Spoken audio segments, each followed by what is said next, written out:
Terima kasih. Kami dari tim pemerintah pembuka di sini akan menanggapi terkait mosi Dewan ini percaya bahwasanya Bank Sentral harus menerapkan batas pengeluaran pemerintah.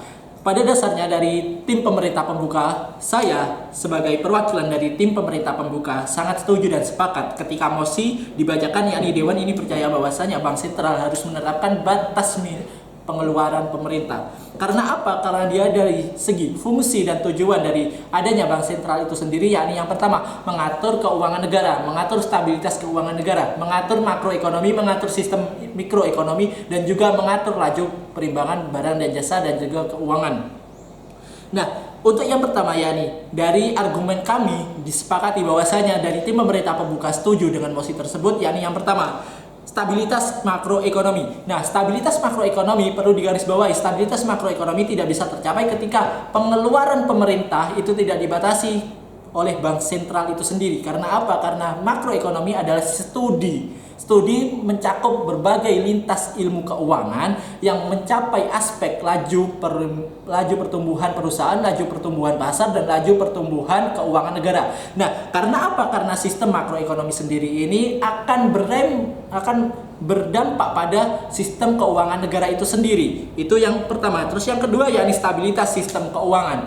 Stabilitas sistem keuangan pada sejatinya dalam suatu negara terlebih lagi sudah diatur dalam undang-undang dan Permenkeu terkait keuangan negara, terkait pembendaraan negara, dan terkait operasional negara. Nah, ketika sistem keuangan negara itu tidak tersistematis, tidak terukur, tidak berkesinambungan, maka semestinya dan sekiranya akan buruk jangka panjangnya, seperti itu. Nah, ketika jangka panjangnya buruk, maka seyogyanya dari Dewan ini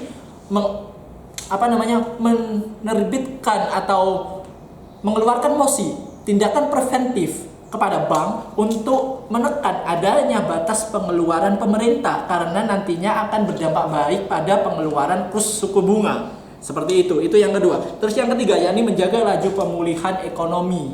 Laju pemulihan ekonomi ini dengan tetap memperimbangkan dinamika keuangan global. Karena apa? Keuangan global saat ini sangat tidak tersistematis dan dinamikanya sangat tidak komprehensif ketika dibandingkan dengan tahun-tahun sebelumnya. Karena apa? Karena zaman saat ini itu banyak hal-hal yang mengakibatkan laju inflasi suatu negara, terlebih lagi negara-negara yang berkembang itu sangat tinggi. Terlebih lagi negara berkembang di daerah Afrika Selatan dan lain sebagainya. Itu sangat tinggi. Karena apa? Karena barang dan jasa di sana itu sangat mahal harganya. Dan keuangan di sana itu tidak terukur dan tidak tersistematis dan berkesinambungan, sehingga nantinya pemerintah di sini menekankan kepada Dewan untuk menerapkan sistem batas pengeluaran pemerintah agar sistem keuangan itu tersistematis dan nantinya akan bertolak lurus dengan perimbangan keuangan fiskal. Itu yang kedua. Terus yang ketiga, yakni surplus neraca pembayaran untuk tetap meningkat signifikan yang harus ditopang dengan penurunan defisit transaksi negara.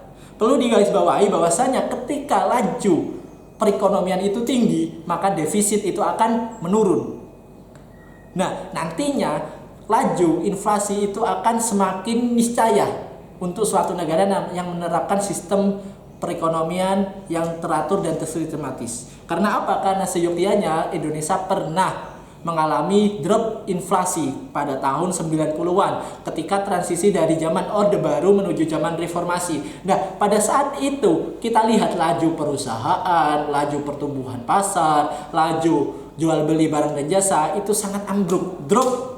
Bisa kita garis bawahi drop pada saat itu. Banyak kasus di mana-mana seperti kasus demo dan lain sebagainya. Itu karena apa? Karena nantinya akan berimbas pada keuangan masyarakat, terlebih lagi mikroekonomi. Karena nantinya makroekonomi turunannya yakni mikroekonomi, seperti itu. Terus yang selanjutnya yakni untuk perimbangan keuangan antara pemerintah dan afiliator bank.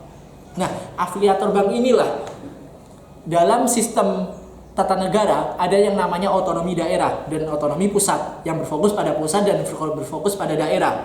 Nah, di daerah sendiri menerapkan sistem fiskalnya sendiri, otonomi daerah itu sendiri, dan pusat juga menerapkan APBN-nya sendiri.